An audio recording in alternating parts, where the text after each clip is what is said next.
All right, today's topic, we're going to talk about the growing economy in the early 1920s. So, what was something that, helped the growing economy? I'd say the I'd say Ford in the assembly line with the Model T. So, what did he do? So what he did is, well, back then a lot of people had long, harsh hours of work. Everything was expensive to buy, and workers were being paid trash and couldn't afford anything. Yeah. So what he did is he made a company that paid his workers very well, gave them more time off, and also sold the cars for a pretty good price. For example, in 1908, the Model T's first year, the car sold for 850. Only 6 years later, in 1914, it sold for 490. Jeez, well, you want to hear kind of a fun fact? Mm-hmm. All right, by the following year, he made this, line, the assembly line, Yeah. they were building an automobile around every 93 minutes, but by 1925, a Ford car was rolling off the line every 10 seconds. Jeez. I know, Insane. that's crazy. And with this new assembly line, more and more people, started to get cars, so the automobile became a big part in people's lives. So it just helped, people who live in rural places, on farms, they can get jobs that aren't just on the farm, they can work in the cities and stuff. True. And I mean, one farm wife even said you can't ride to town in a bathtub. It's facts. Yeah. Because there was a survey that said 21 out of 26 families who owned cars did not have a bathtub with running water. Jeez. I don't know, it's crazy to think now, everyone, all of us, we have, a bathtub with running water or a shower, pretty much everyone does, Facts. and it's just crazy that people wanted cars over that. And with cars, it was good because it made more suburban development. Because cities were so crammed, and now they could Yeah. spread out, and people could Yep. drive around. And I guess with all these new people buying cars and things like that, it also allows more prices to drop, True. which also means that the company is wealthier because more people are buying the cars because more people can afford them. Which also means the workers also want to be there because you could probably cut hours. You can raise their wages so that they can work better and they can work more than what they want to because they're getting paid more. Which is exactly what Harrison Ford did. Or sorry, not Harrison, Henry Ford. He raised their wages. He doubled their wages to $5 from $2.50, Jeez. and they cut their workday to 8-hour shifts. So Why did he do that, though? to build trust with his workers, Oh. to ensure that if things start to go downwards, people are going to want to stay there. People Yeah. are going to keep working because their pay is so good. Well, I know around this time, since, Ford started really booming, other car industries like General Motors and Chrysler competed successfully with him. Oh. Yeah. And I think that's why he tried to, gain his workers' trust. Yep. So they didn't, Chrysler, General Motors didn't try to, Take his outbid him workers. almost. That's true. Yeah. Yep. And, with all this extra, leisure money these people have from working, it led to more new inventions coming out, new consumer products. Oh, yeah. Because people had all this disposable income, they're able to buy new inventions like electric razors, frozen foods, and even home hair color. Yeah. And hygiene became a big part. So people started buying vacuum cleaners, refrigerators. Just things to keep their home clean and them clean. Yeah. And toiletries, that became bigger. People started buying more of that, like mouthwash, deodorants, cosmetics, and all this other stuff. So And it's weird to think about it, though. Back then, all these things that are needs to us, quote unquote, Yeah. were wants back then. yeah. Yeah.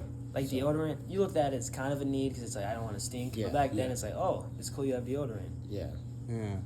You were I don't know. It's just crazy to think that wasn't a need. Well, I know another big thing that started happening around this time was the birth of the airline industry. Does Yeah. anyone know anything about that?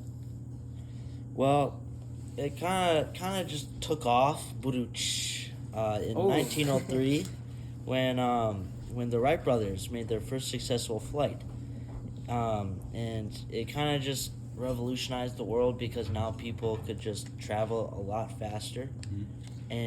But it was kind of reserved for the more upper class because, it was expensive Yeah. to produce and make, so they had to make it worthwhile.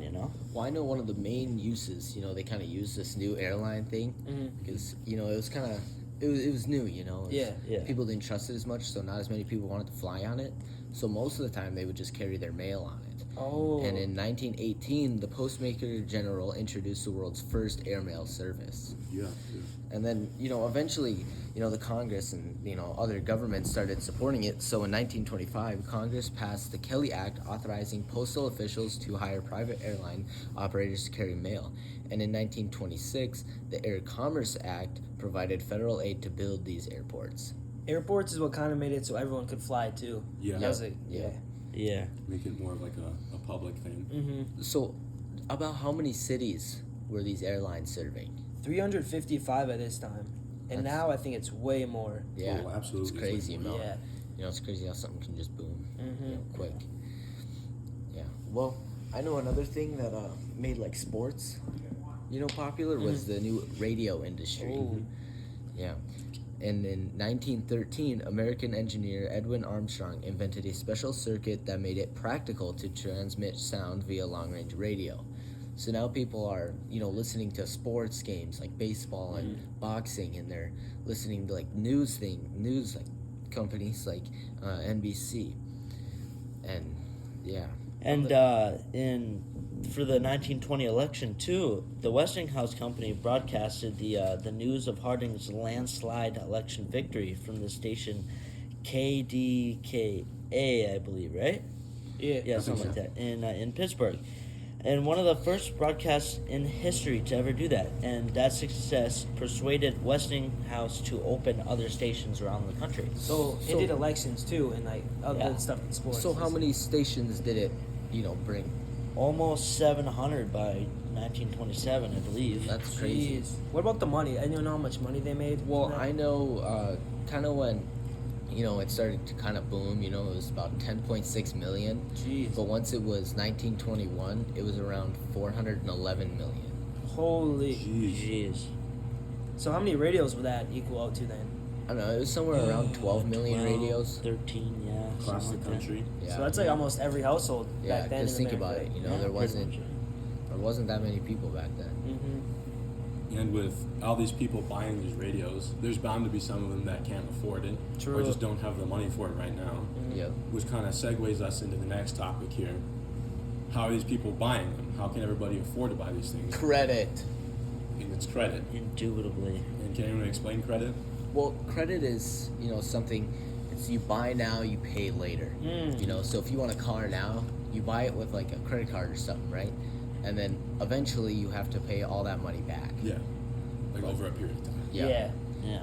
It's a good idea, but it has caused a lot of, let's just say, But negatives now. that's kind of what led us into the Great Depression. Oh, Yeah. absolutely. Yeah. Was everyone was buying stuff they couldn't afford. Mhm. Mm-hmm. You know, no one can pay it back.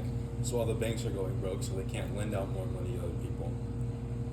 Yeah. That's kind of the dangers, you know, because True. Just you're- spiraling downward. if you're spending with money, you know, you don't have, Mhm. and you're, you know, like your account balance or whatever isn't going down, you think you can just keep spending and spending Yeah. and spending, but then eventually it comes back and bites you. So I think that was just a big problem. So, what other things did the radios help with?